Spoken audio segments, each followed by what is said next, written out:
अपने समाज के लिए, दलित समाज के लिए, बैकवर्ड समाज के लिए रातों दिन मेहनत करते हैं। वो जानते हैं, बताते हैं हम लोगों से कि अपने समाज को ऊपर उठाने के लिए सत्ता में भागीदारी करें।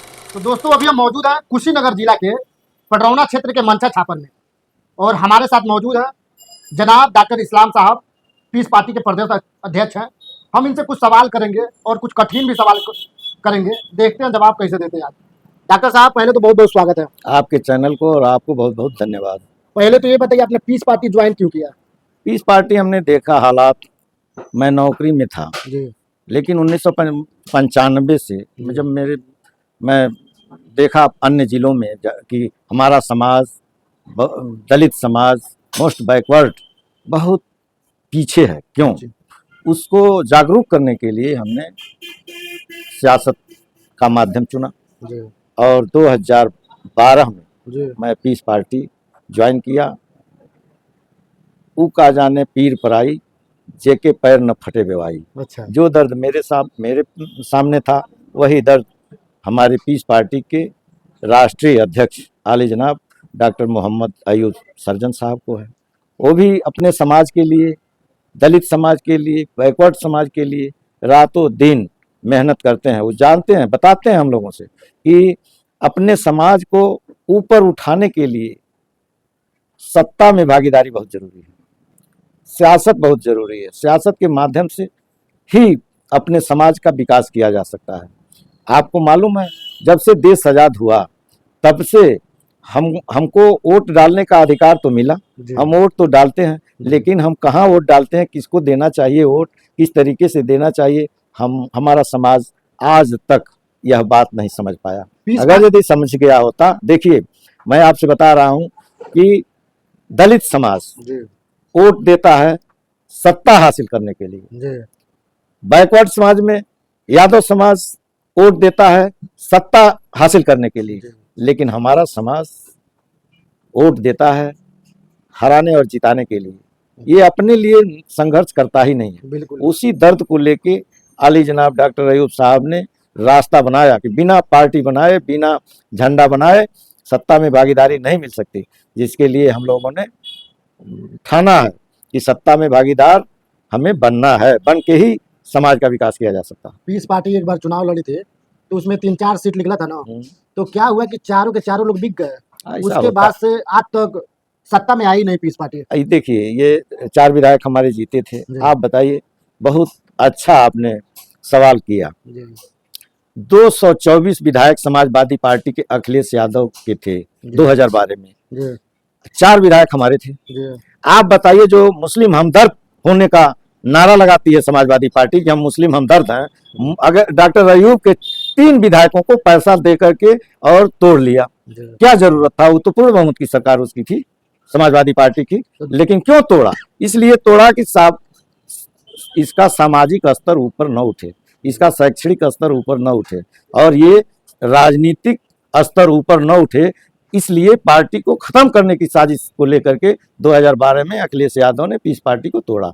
विधायक खरीद लिया, पार्टी को खत्म भी कर दिया। खत्म नहीं किया, वो क्या खत्म करेगा? पीस पार्टी हमारी पहले से अच्छे कंडीशन में इस समय है। 2027 के चुनाव में अच्छा प्रदर्शन, उसके बाद से नहीं बने दोबारा। ये तो होता है ऐसा।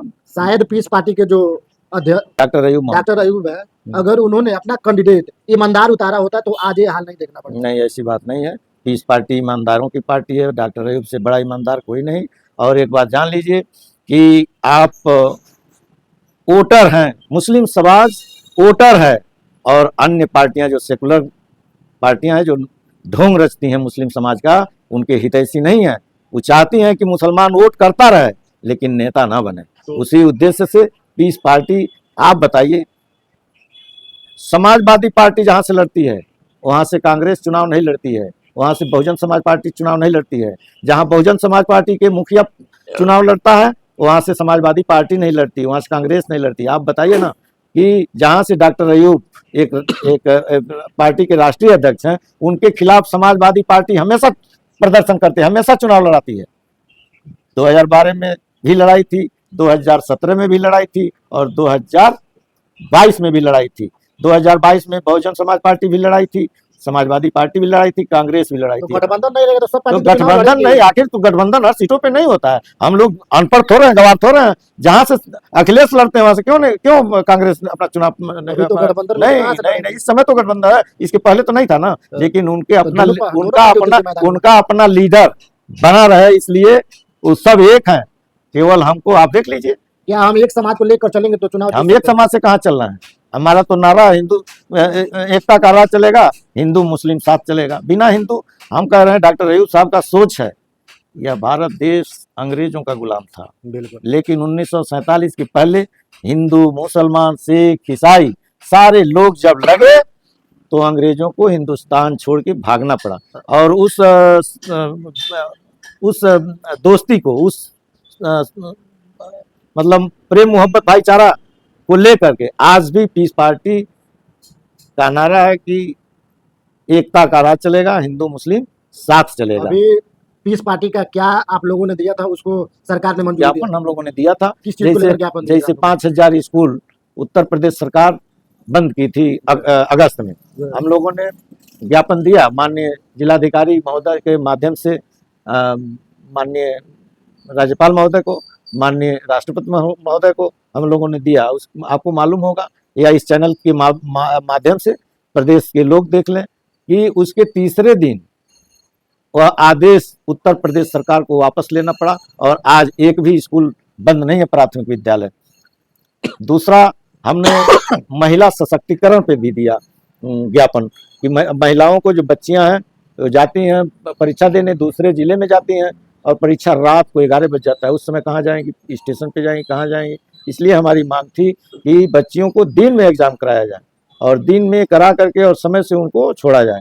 ये भी मांग लगभग सरकार मान ली। तीसरा हमारा ज्ञापन था कि बुनकर समाज जो देश को कपड़ा पहनाने का काम किया आज़ादी के बाद, वो समाज बहुत कमज़ोर और बहुत लाचार अपने को महसूस कर रहा है। बिजली का बिल इतना हाई फाई था कि बुनकर समाज का जो मजदूरी तक नहीं निकल पाता था। तो हम लोगों ने ज्ञापन दिया था कि बुनकर समाज को जो बिजली का बिल कम किया जाए। उसमें पूरे उत्तर प्रदेश में जो ये सरकार निर्णय लिया है कि कम उस पे करके और बिजली के बिल को माफ किया है सरकार ने। अब तो डिजिटल मीटर लगने वाला है, लगने वाला जैसे है। मोबाइल का रिचार्ज हो रहा है, वैसे भी रिचार्ज करेंगे तो आपका लाइट जलेगा, नहीं रिचार्ज तो करेंगे तो अगर लाइट यदि सरकार का निर्णय देखिए, यही तो हमारा कहना है कि ये मीटर वाला सिस्टम होना चाहिए, नहीं होना हमारा तो यही तो कहना है कि सरकार सत्ता में जो होता है ना, सरकार जी, उसका चलता है, बिल्कुल।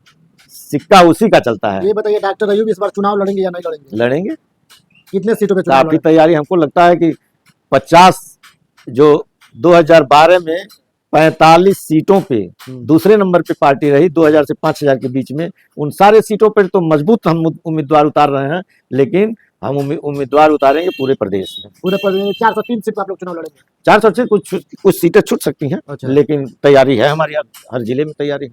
आने वाला जो भविष्य है, बच्चे कैसे आगे बढ़े, देश में तरक्की कैसे करेंगे? जब तक राजनीतिक सोच नहीं बनेगा मुस्लिम समाज का, जब तक राजनीति, आप बताइए 1947 में देश आजाद हुआ हमारा, हमने दूसरे के जिम्मे कर दिया अपना काम।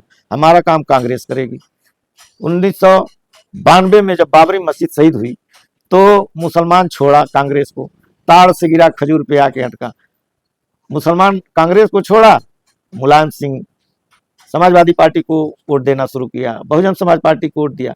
कहीं से इसका विकास नहीं हुआ। जब तक ये पीस पार्टी को वोट नहीं करेगी ये, और राजनीतिक सोच, सत्ता में भागीदारी नहीं होगी, कैसे समाज का विकास होगा। सारे लोग वोट के सौदागर हैं, ठग हैं वोट के, वोट लेना जानते हैं, चाहते हैं, लेकिन मुस्लिम समाज के दर्द को छूना नहीं चाहते। चाहे मुस्लिम समाज हो चाहे हिंदू समाज का, आखिर वो पढ़ेंगे लिखेंगे जागरूक होंगे तभी तो कुछ कर पाएंगे। हाँ, ये बात आपकी तो सही पहले है। शिक्षा पे सरकार को काम करना चाहिए, किसी भी पार्टी को शिक्षा पे। जैसे विदेश में देखिए, पढ़ने वाले के लिए पढ़ाई फ्री है, 1 रुपया पैसा नहीं लगेगा, किताब से लेकर हर एक चीज सरकार उपलब्ध करवा रही है। और यहाँ पे देखा जा रहा है सरकार किताब के ऊपर जीएसटी टैक्स, सरकारी स्कूल में अच्छे से पढ़ाई की सुविधा नहीं है। देखिए, टीचर तो 45,000 75,000 पा रहा है, लेकिन ये मनुवाद की सरकार है।